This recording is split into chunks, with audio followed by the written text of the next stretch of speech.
Welcome back to Rethinking Politics, episode 95. Ever since the Supreme Court cases of last week, this is a great way to start. I'm just going to fumble with a dozen different directions. I made it 7 seconds approximately. Good job, Dan. And then We're all proud of you. What do I talk about next? How do you even start a podcast episode? Let's talk about said that, welcome. guys. What's part two? I got the welcome part down. That was easy.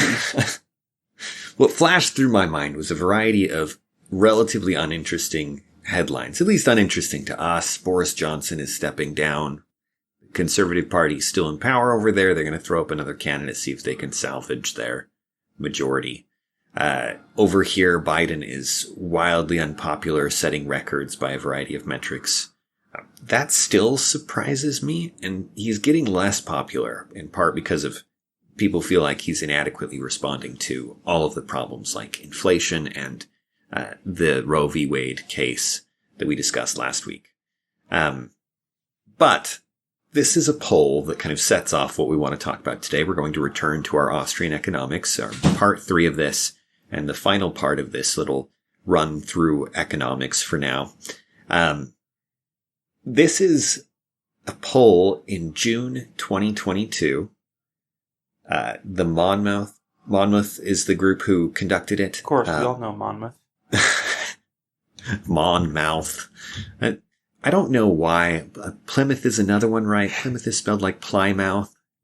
Who spelled these? English is a terrible language as far as trying to pronounce things go. My sister always says English doesn't borrow from other languages. It stalks them down dark alleys, knocks them over the head, and goes through their pockets for loose grammar. There's some truth to that. They asked on this poll, among other questions, things like, one of the funny ones was, how many people do you think the country is moving in the right direction? And it's near 90% think it's moving in the wrong direction. It's one of those polls reflecting very poorly on Biden. But the one we want to talk about is this one. It was phrased this way in the polling. Turning to issues closer to home, what is the biggest concern facing your family right now? And then it gives a list that they can pick from. And this list features things like taxes, immigration, terrorism and national security, safety and crime, civil rights, climate change, the environment, abortion, reproductive rights, guns, gun ownership, healthcare costs, job security, unemployment, and so on. It's got a list of about 15 or so, and then has another category you can add of other or don't know. Now, if you had to guess what was at the top, and you know something about politics, you'd probably guess economy. Because economy is almost always at the top of any list like this at any given moment. Almost always. They always do this around the time when there's a presidential election. Mm-hmm. They'll be like, what are the issues we need to discuss? And they'll put together a list like this, and then they'll have a presidential debate, and they'll discuss 4 things, and they'll be the top 4 that people are concerned with. And economy will always be one of them, and is usually number 1. But here they are. I'm going to give you a few of them, give you what % voted for them, because it's really insightful. Let me state a few at the bottom, first off. Immigration, people for whom this was the number 1 issue, 0%. It's where I don't know how they rounded it. Right, that's where it should be. Terrorism and national security, 0%. Climate change and environment, 1%. 1%. That was one of the big issues that led people to supporting President Biden, and that's usually one of the big issues that's debated around presidential elections and things. But I'm going to start at the top now. We're going to jump to the ones that have the most. Yeah, and just a reminder to people, this is just, people could only pick one, so it was their top issue. It's not saying that people aren't concerned about these things, but it's what are you most concerned about? It can only be yes, one. What are you most concerned about? Yeah, no doubt climate change and environment would have a much higher number. Yeah, exactly. You could pick like 5. Any Democrats listening here would be like, yeah, it was a concern, just wasn't the top concern. Just like conservatives listening would say the same thing about national security or immigration. In immigration, yeah, right. Right. Number 1 is inflation, and it's not close at 33%. 1/3 of everybody put inflation as the big thing. Concern. Number 2 is gas prices at 15%. Just a different choice for putting down inflation. Right. Show your inflation. Number 3 is the economy. Right. And what are you concerned What's about the big with the thing in the economy? economy? Not inflation, other parts of the economy, you know? Inflation, gas prices, and apparently they were looking at the whole thing. Number 4, so gas prices was 15%, the economy 9%. Number 4 is everyday bills, groceries, etc. at 6%. In other words, how inflation, gas prices, and the economy affects me. These 4 categories combine, and I think you should combine them mentally. The people are looking essentially at the same issues, thing, yeah. right? 63% of the population are worried about this. So 63% very focused. Yeah. More than anything else, looking at the economy and seeing the inflation, the increased prices for gas and groceries. The next largest category is abortion and reproductive rights, which is probably the peak for this as the number 1 issue, right? This is not going to be higher as the number 1 issue than it is now. And it's at 5%. 5%. Guns and gun ownership at 3% after that, and so on. Yeah, and little nothing else comes. Yeah, yes. Nothing else comes anywhere close. COVID-19, 1%. Whereas if you did it December of last year, it was 18%. July of last year, 17%. August of 2020, it's 39%. March of 2020, it's 57%, right? It used to be the number 1 thing. At this point, inflation is absolutely dominant. And the gas prices and the economy and the everyday bills and groceries, they're all looking at the same. No, and that's an excellent point, Dan, is that even with the Supreme Court overturning, a 50-year decision, upending, a huge, one of the most controversial issues this country has ever had to deal with, and it still can't handle how much people are concerned about the economy. Right. It's really interesting that's always the concern. And like I said, it varies to some degree. That with COVID-19 at 57%, I don't know how far back you could pull up numbers on these kind of things. I'd be curious when things crossed over 50%, because that's a massive number. Usually the number 1 item would probably have like 30% or something like that. COVID-19, of course, makes sense that it was the biggest issue for a while. And in part because it, for a while, was also the economy. Mm-hmm. Yeah, they were directly intertwined. Right. So to return to what we were discussing, we took a week break to discuss the Supreme Court cases. We had talked a great deal about value scales. Value scales being this idea that you act in the world using means to achieve ends. And you do that consciously or unconsciously.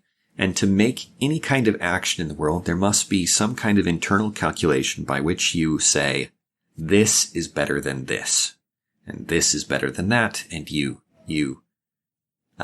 use your reason and intuition and whatever else you can bring to bear, your impulses, your random desires, your fortune cookie, and you act in the world to achieve your ends. And those ends are extremely flexible, and you don't really know those ends and the means you're going to use to obtain them are very flexible. And they happen at the moment the decision happens. We talked about the term marginal utility. The idea is you're only looking in the moment at the next step, at the next thing and the next thing you're going to obtain. If you're at the store buying candy bars, which we talked about at length, If you're at the store and you want to buy a candy bar, you don't necessarily buy your favorite one. Maybe you've had your favorite one lately and you want a different one, or you're just looking to experiment because you're in a weird mood or something, right? Even if you said, my favorite candy bar is X, you might go with Y in the moment, because the choice is always happening within the context of the next thing, the current thing. What do you want right now?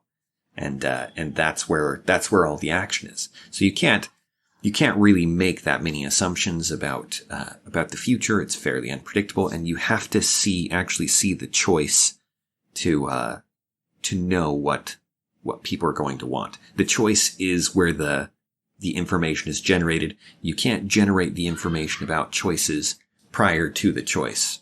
And in other words, what you're saying is that if I want to look at your value scale, the only way I can do it is twofold. Number one, I have to see you make the choice. If you go to the store and you buy the candy bar, I say, okay, in this moment, Dan's value scale looks like this. Top of the value scale, the thing he just bought. Second thing on the value scale, anything else he could have done instead. You know what I mean? And that's it. That's as concrete as the value scale gets in that moment from an outside perspective.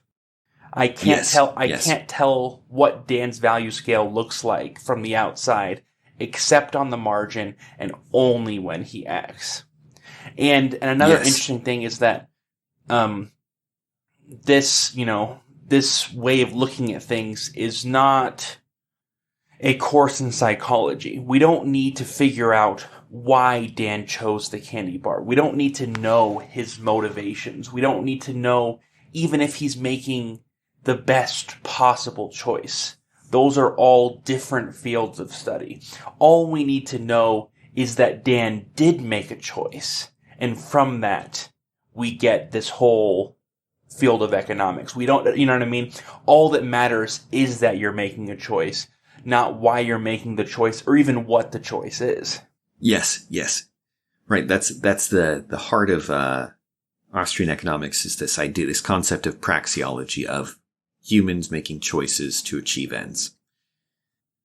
And as you were suggesting there, from an outside perspective, there is no shortcut to that information outside of seeing me make the choice. So often people look at things like market prices, and they think that if it were centrally planned, it would be more effective.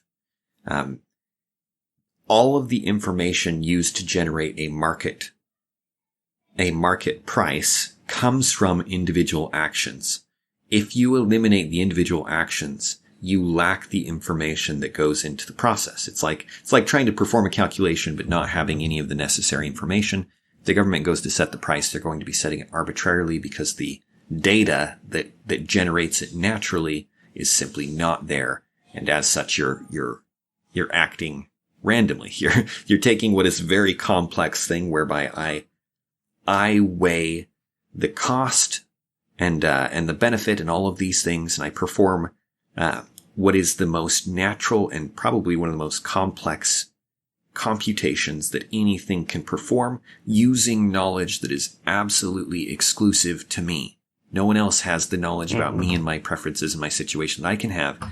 And I give that relatively small within the complexity of the whole economy and everybody acting, and how that affects everybody else.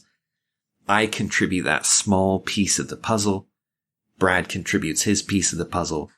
And the whole thing comes together to create market prices. Right? In terms of, if you were to think of it in terms of computing, how much processing power went into generating that, how much particular information was then used to, as people are acting in the world, to then create this picture. It's absolutely absurd. It is the most complex thing in existence because it's the whole of, it's the complexity of every individual coming together. And so it's not replaceable. There is no shortcut to it, and no supercomputer could predict it. It lacks, even the most intelligent supercomputer would lack the particular information that I am bringing to my small piece. Yeah, because you're talking about more than 6 billion data sets. Six billion individualized desires and individualized circumstances that all come together in this preference. Yeah, right.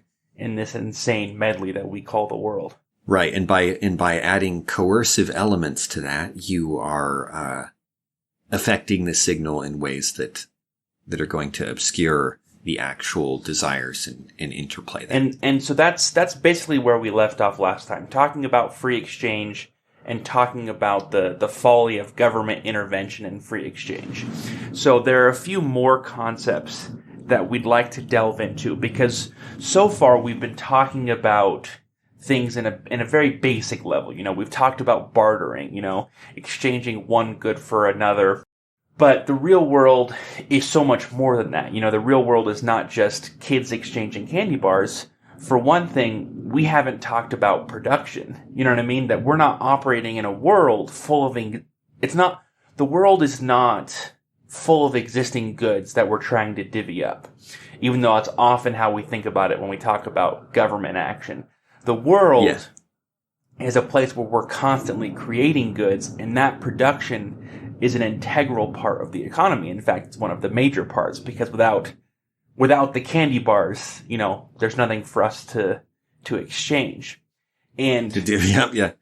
If we were just talking about raw natural resources, those are the value of an acre of land somewhere is nothing compared to the value of a cultivated acre of land with a house and a garden and right. I think these things are completely different in terms of how we value them, to say nothing of an empty space of, parcel of land versus that same parcel of land with a factory and with the transportation system to get the goods to the market. And one of these things would go for thousands of dollars. One could sell for billions, right? And there's a reason for that.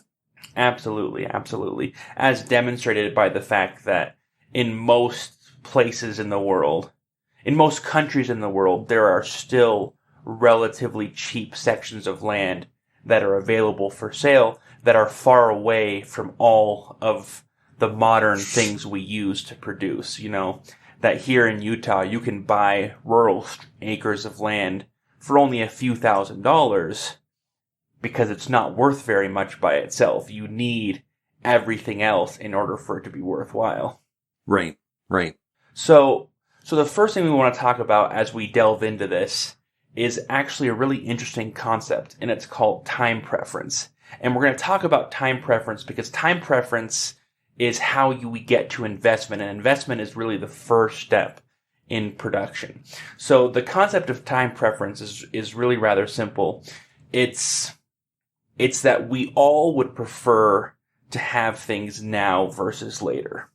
So, if I offered you, I can give you $100 now, or I can give you $100 5 years from now, we prefer the $100 now. If I can have a candy bar now or a candy bar 10 years from now, I'd rather have the candy bar right now versus 10 years from now. Sorry, I misspoke. Right. And this works in terms of, things we don't think of as economics. Would you rather have a good friend now or a good friend in 10 years? Would you rather have a car now or a car in 10 years? And of course, all other things being equal, you'd rather have it now. And a lot of people are used to planning in a modern economy. And so they'd say, no, actually, I want a car 10 years from now. I want a friend 10 years from now. I want all of these things 10 years from now. And absolutely we do. We all want things in the future, but not at the expense of things now. You know what I mean? That when you apply for a job, you want to get paid every 2 weeks. No one wants to work for a job where they only get paid once a year and have to work for a whole year before they see any money from it. You know what I mean? No one wants to loan their money to a friend or to a random stranger at 0% interest and not see it for years and get it back, because that's what it would mean if you didn't care whether or not you had the money now. You know what I mean? If you don't care about whether or not you have money now or later, you'd be just fine working for a job where you wouldn't see your first paycheck for 10 years. You know what I mean? Right. Yeah, if you had zero time preference. Yeah, if you had no time preference, you say, okay, yeah, I'll get paid in 10 years. That's no problem. Yeah, I don't have a house now, but I'll have a house in 40 years. That's fine. You know what I mean? I don't have a friend now, but I'll have a friend in 20 years. I'll wait. Right, which would be absolutely absurd, right? Because you're dying, right? Your life is running out. Your life is running out. Yeah, because we only live now. You know what I mean? If you want to get philosophical about it, there really only is now. The future is something we can plan for and something we can think about, but it's not something that we directly act in. You know, we only act in the moment, and we can only fulfill our needs in the moment, and so that's what takes precedent. Whatever else we tell ourselves, in reality, that's what we care about. Yes, and this isn't some kind of strange endorsement of hedonism or anything Absolutely like that. Not. The idea is, all things being equal, you know, everything else being the same, would you rather have it now or later? And the answer is, of course, now. Why would you want to have it later if everything else is the same? You know, if all other things being equal. Now, obviously, if all other things are not equal, there may be reasons to have it in the future, right? Maybe today I'm already full, and so I'd prefer the steak tomorrow, right? Well, and Dan, it's a little bit confusing when we talk about this versus now versus later, because the thing is when you have it now, that's how you have it later. You know what I mean? Yes. All of us want money when we retire, and how do you get money when you retire? By collecting money now. So this is, and that's why you're saying it's not an endorsement of hedonism or saying just living in the moment. No, we're saying that we're all planning for the future, but how we plan for the future is by trying to get things quickly so that we have them before the future gets here. And that's time. Yes, this is not saying, right. This is not saying, would you like to have a friend today or a friend on a specific day in 10 years? We're talking about, why not have the friend now and in 10 years? Why not start the friendship now? Why not have the $100 now and you can do whatever you want with it, or save it and you'll have it in 10 years? Yeah, exactly. Because if you have it now, you'll have it later. That's a beautiful thing about the future. So this idea of time preference is why, the most obvious, thing that follows from this. If this is true, if people have a time preference, and they prefer things now as opposed to later, all other things being equal, then something like an interest rate is natural. Because if I'm going to give up something now for something later, I want something in return. If I'm going to sacrifice now for later, it better be for a better later than what I could have now. And if it's not getting better, why on earth would I do it? If it's not improving my situation in some way. If exercising didn't give you some payoff, you would not go through the misery now for that later. Mm-hmm. And that expression of time preference is exactly what people do in terms of money. If they're going to give you money now, give you which represent resources. They're going to give you resources now. It's because they want more resources later.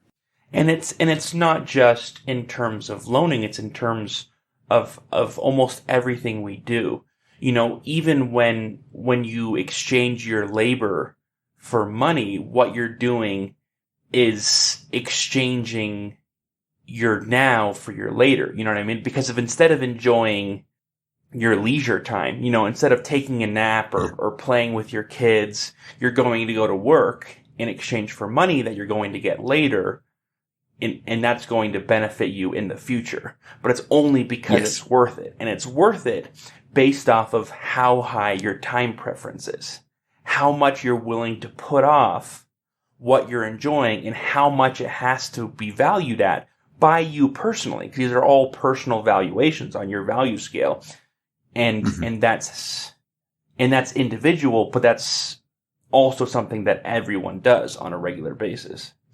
And it's something that we do for our work. It's something we do when you loan money. It's also something you do when you start your own company or whatever else it is you're investing your time and your resources now. So you're sacrificing them now for something in the future. When we've talked before about our man in a state of nature, collecting berries, an example of this is instead of collecting berries that day, he goes and he creates a spear so that I guess a spear would make more sense than the fishing analogy. Let's say we got the guy fishing. The berry guy can keep collecting make berries a basket by or himself. something. Yeah. But the fisherman, he takes a day to create a spear, and that day he doesn't have any fish. So he's sacrificing that current consumption in the hopes that tomorrow he'll be able to fish more than he was able to fish today.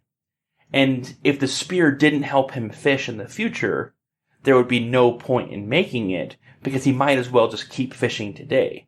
Why sacrifice your labor if it's not sacrifice today's consumption, if it's not going to improve tomorrow's consumption?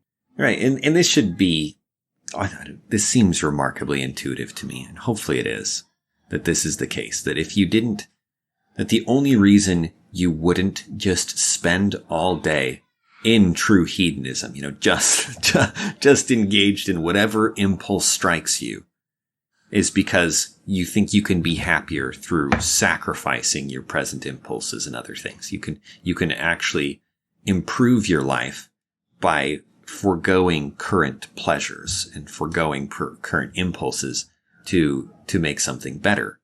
And the spear is a good example. You could create a basket if you're picking berries, shovel if you're digging stuff.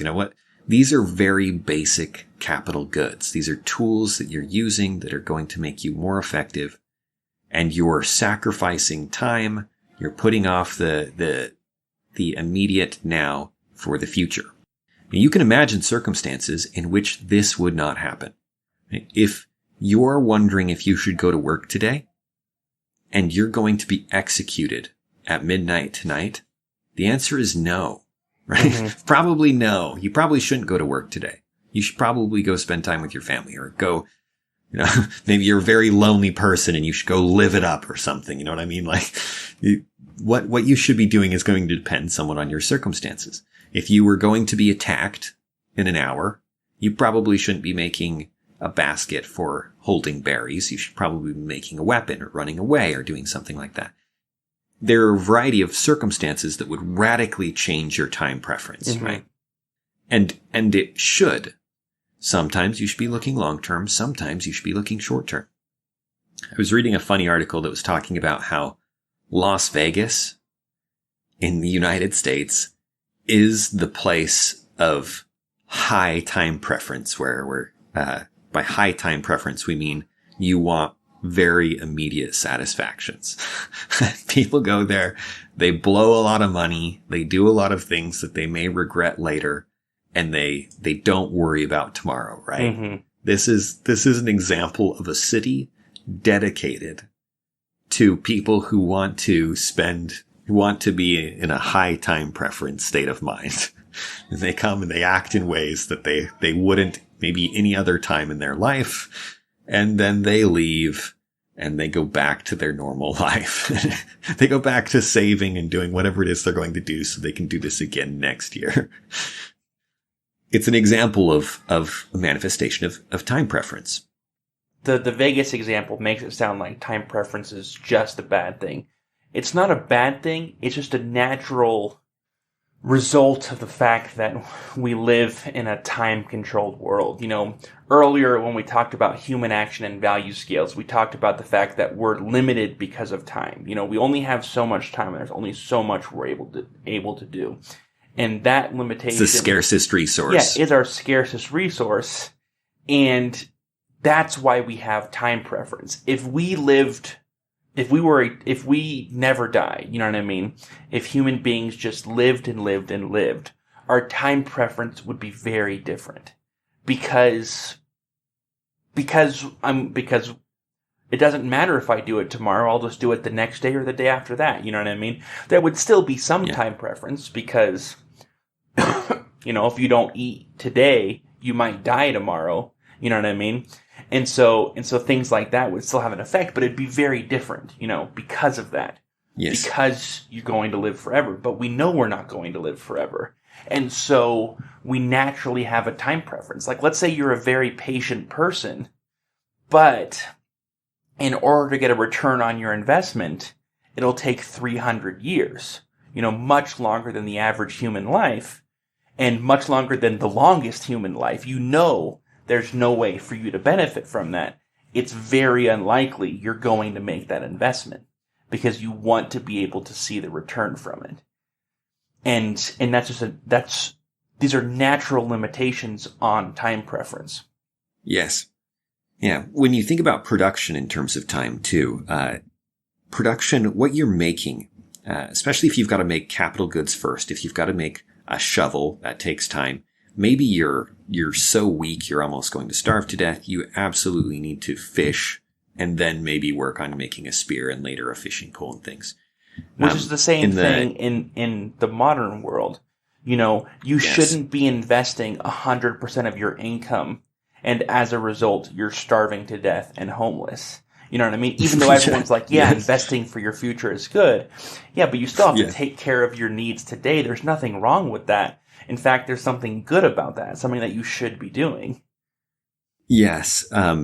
It's also why in periods of uncertainty, people don't invest very much in the future, right? If you don't know what tomorrow is going to bring, or I guess the more confident you are in stability, the more likely you are to invest in the future.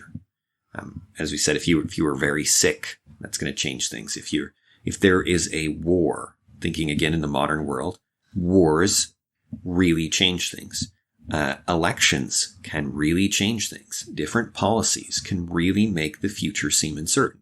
And as such, you're going to be more likely to capitalize now. You can say, if I can get X amount of money now or a greater amount of money later, but that money later is less certain, then that's going to change things, right? You might go with the money now, the less amount of money now. You might sell your stock instead of hanging on to it, right? Waiting for the economy to grow and eventually pay you back for it. You might avoid the investments and get something more like a car instead, and so on, right? This way of thinking significantly affects the economy and whether the economy is growing or shrinking. The economy grows when people invest, because by making the spear to be able to fish, you actually are going to be able to catch more fish. Mm-hmm. You've got Brad and I'm fishing. You're going to profit from making that spear. Yes. Brad and I are fishing. I'm fishing. He's picking berries. He makes a bucket. He's able to then get way more berries in a day. I make a spear. I'm able to catch far more fish. We exchange. We are now living much better. We're getting a lot more fish and a lot more berries. Or we're getting the same amount, but we have more leisure time, depending on what we prioritize.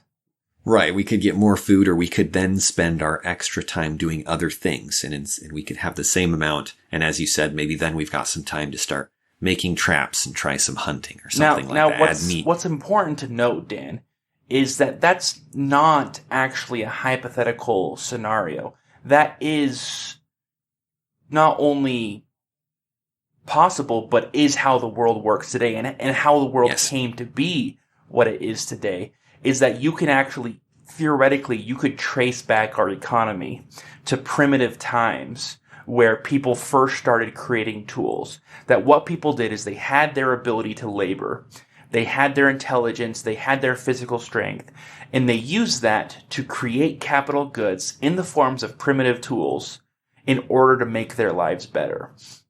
And then they used those tools to make even better tools. And then they used those better tools to make other capital goods that they used to better their lives. So that 200 years ago, you had a farmer using a plow, which was a surprisingly complicated tool that was actually made by several different people who then sold that capital good to that farmer in exchange for, at this point, money that would then use on other goods that they wanted. And then because of that, this farmer is able to have this incredible farm and produce far more than just a few berries or just a few fish. And then cut forward to today, where you have that same thing where today I'm surrounded by products, almost none of whom I'm personifying these products. None of these products, well, almost none of these products were made by my own hand. You know, there's a couple of crafts I've done, but you know, these chairs, this table, this house, I didn't make any of these things, but someone else made them, not because they were going to enjoy them, but in exchange for what today we call profit or interest or whatever you want to call it. But it was in exchange for an increase of wealth for them, I am now able to enjoy these capital goods. Yes. And money really changes things, in terms of how the flow works.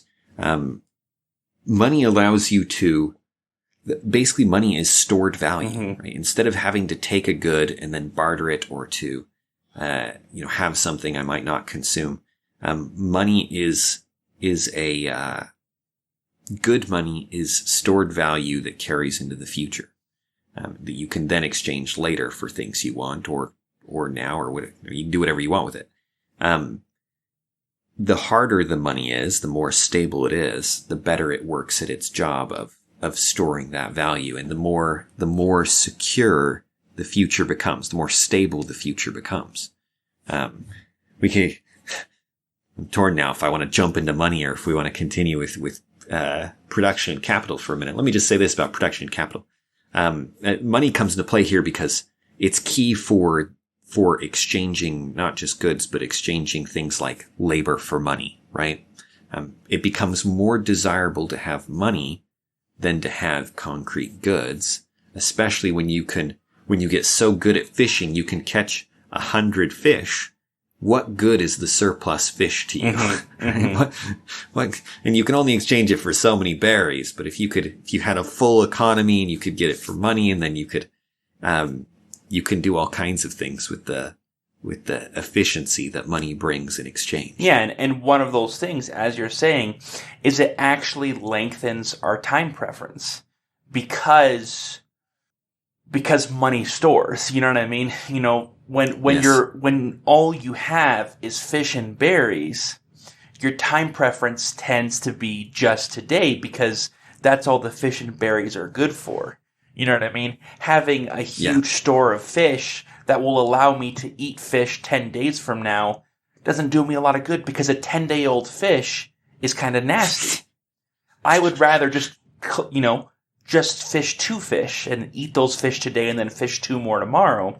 But instead, I can tend to do different things when it's money because money keeps. I can invest that money and collect interest from it and have much more money tomorrow and so many other things. And that can actually change your time preference. And you can look more and more into the future, which is critical for society. Because as we're talking about with this time preference and investment, the key here is production. You know, we enjoy things because they've been produced. The reason they've been produced is because people are trying to increase the value that they're getting from life through creating these things that they're producing, not for themselves to enjoy, for others to enjoy in exchange for something else.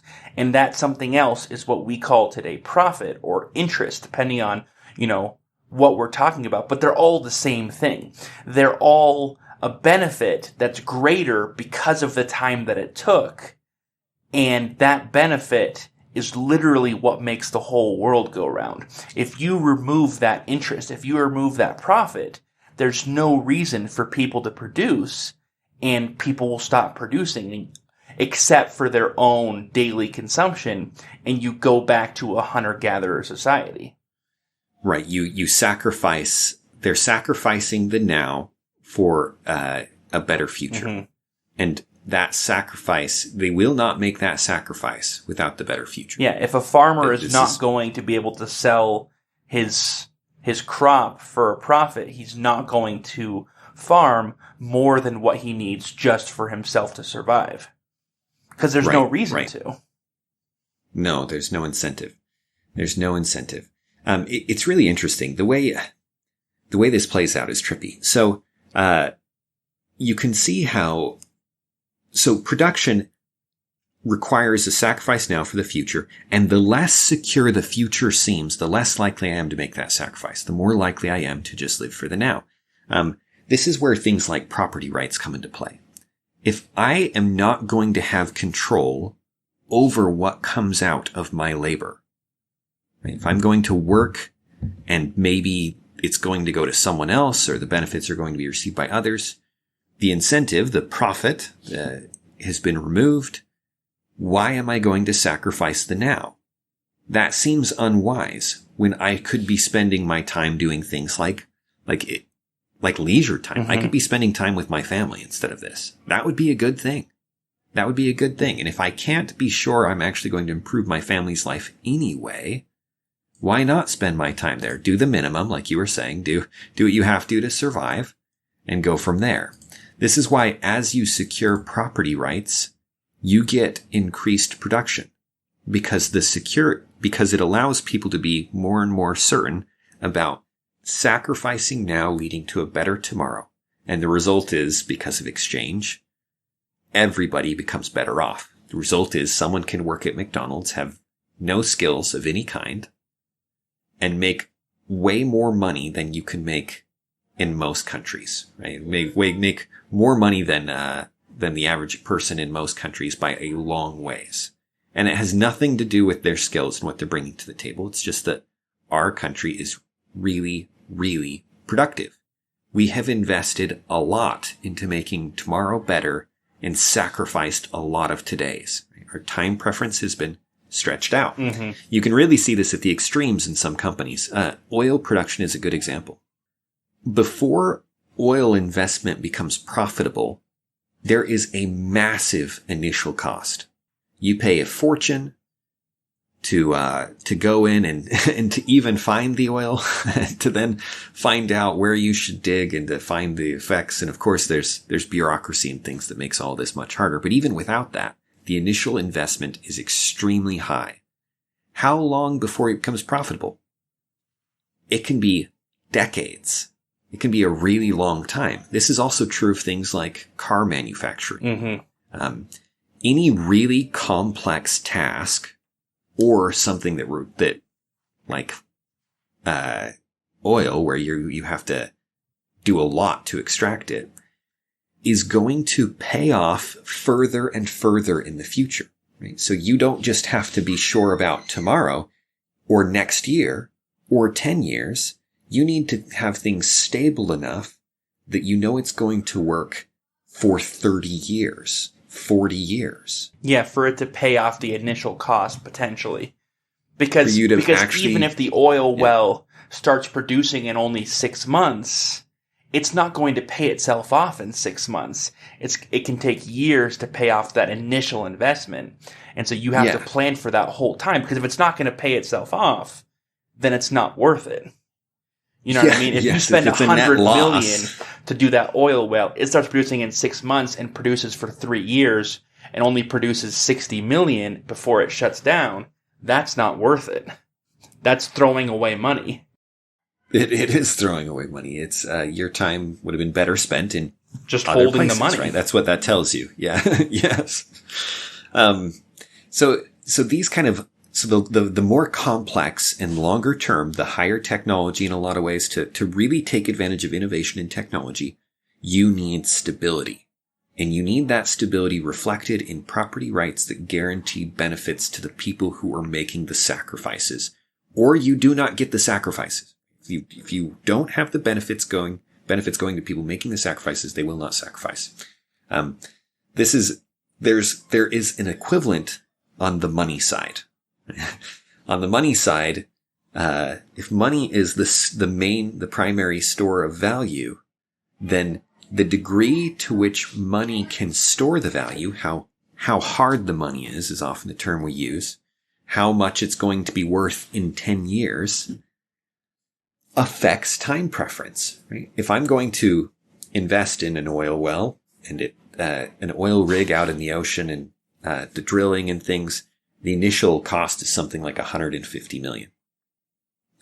If I'm going to do that, but in 10 years, the dollar is going to decline so significantly that even though I'm making a profit in terms of numbers, I'm still actually losing money. I'm still actually, I'd be better off investing in other goods because of inflation. Obviously, that's going to deter investment. So inflation, once you have money added on, this is another layer by which you can really, really wreck the economy, because people will stop sacrificing today for tomorrow, because tomorrow is uncertain. Yeah. So let's say I have $100 today in the real world. It's a hypothetical, but I do have $100. So it's a hypothetical. Because you don't how much money do you have, money. Brad? And I'm like, let me check my wallet. I'm counting the pennies. I could loan you $100 if you. So hypothetical scenario. Today I've got $100. Inflation rate is, fixed by the government at 8.6%. In reality, though, depending on what you're buying, it could be much higher. Look at the goods that you're spending money on. For a lot of Americans today, it's actually higher than that, because you're not necessarily buying the goods that's being listed by the government. They're using to market. By the way, if you're hearing some extra noises, it's my 2.5-year-old son who's here with me right now. We've got a fun recording situation today. But anyways. Oh my gosh, the background noise coming from me must be real. Kids squealing in the background and things.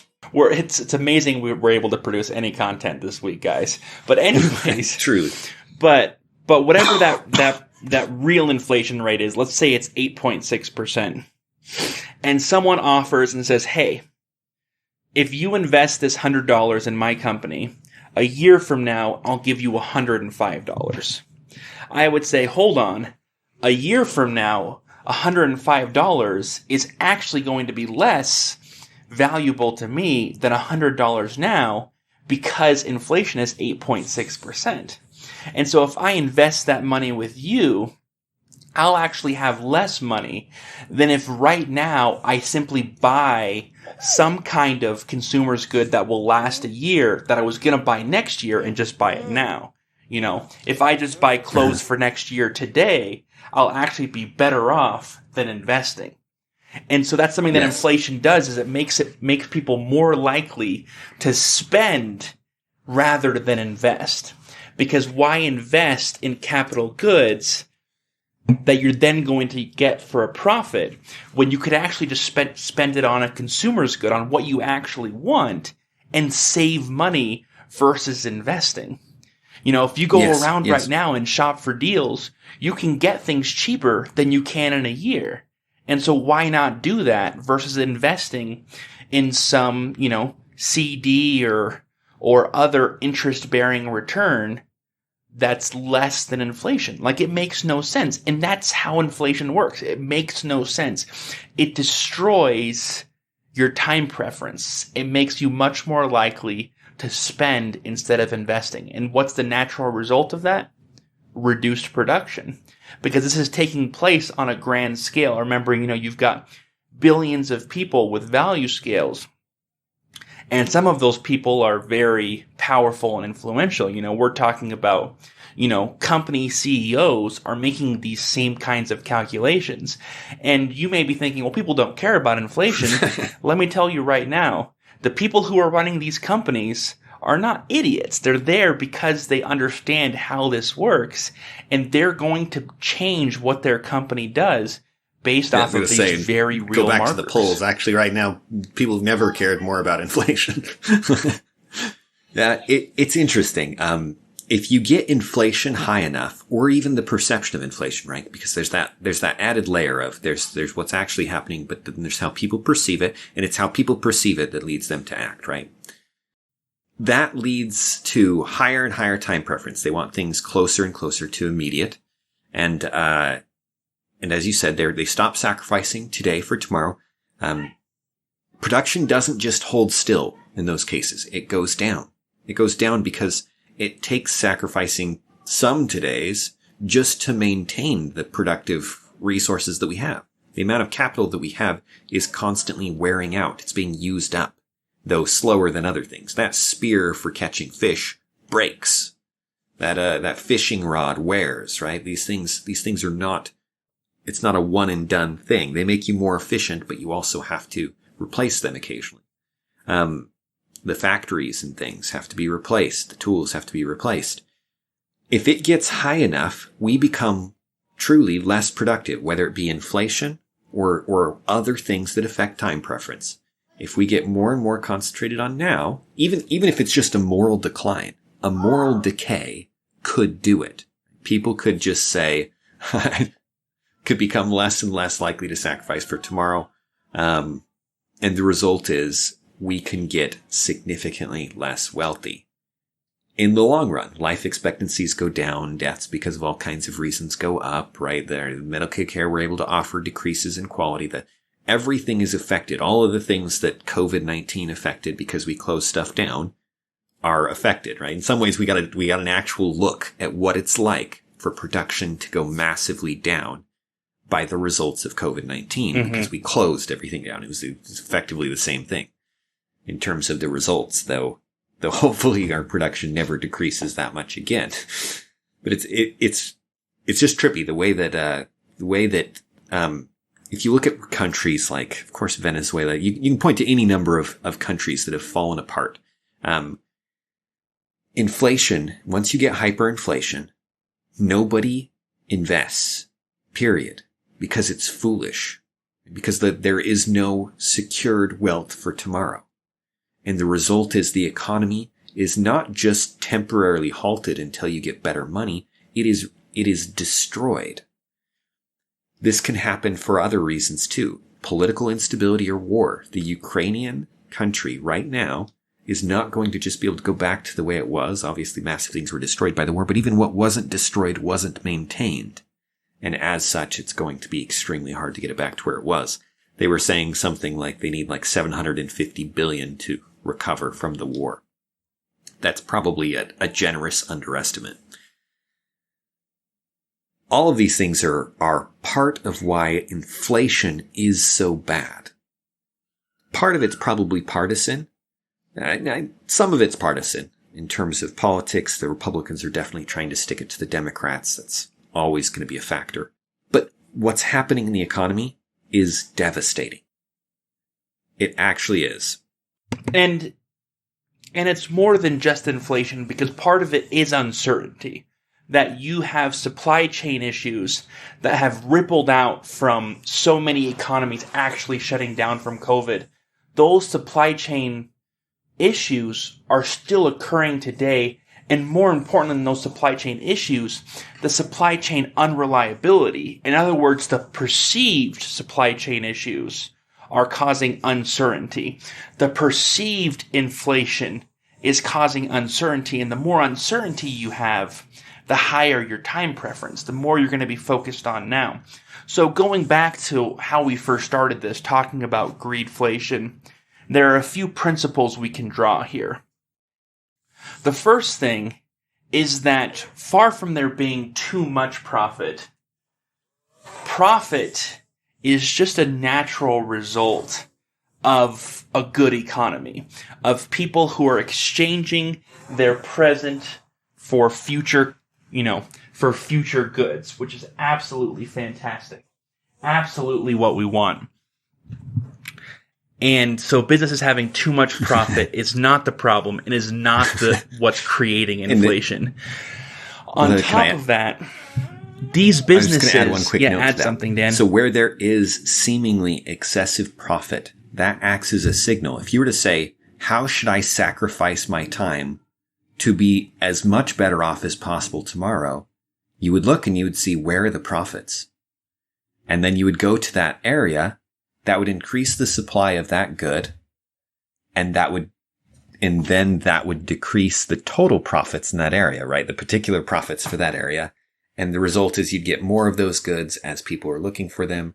Oil right now, for example, and you get lowered profits as more and more people move to that industry. Profits are an extremely useful symbol in how you ought to sacrifice your time. these companies are being run by real people who are affected by inflation and uncertainty, and that's going to cause them to be less likely to invest and to produce. And so there's going to be a natural delay. It's not going to not happen, but it's going to be slower than normal because of that uncertainty and that inflation. And so this inflation might stick around because of that, because oil prices go up, but because they've gone up in such a way and with so much uncertainty, a lot of oil companies who, as one of our listeners pointed out, actually have a greater reason to invest in new oil opportunities might be hesitant to do so because they don't know what the future holds. And that applies for so many industries that a lot of these businesses are trying to weather the storm just like everybody else. And because of that, they're going to be slower to produce more, and they're going to be more careful. And so it's going to take longer for us to recover. And that's just a natural result of the situation we're in. It doesn't mean the companies are evil. In particular, if you were to say, do I look for trying to maximize my profits now, or do I invest and make more money in the long run? The answer, if I were on these advisory boards, which I'm not for good reason, I would say absolutely capitalize on the now as much as possible, because the political writing is on the wall. Oil companies are hated by most of Americans, or by a significant portion of Americans, and politically, there's constantly being barriers thrown up in their way. It's just investing in the future for oil seems like an extremely, like the long term for oil is just not good. It's just not good. Yeah. And the environmental things the government has done to restrict oil production is definitely a very real factor in terms of what oil companies have done.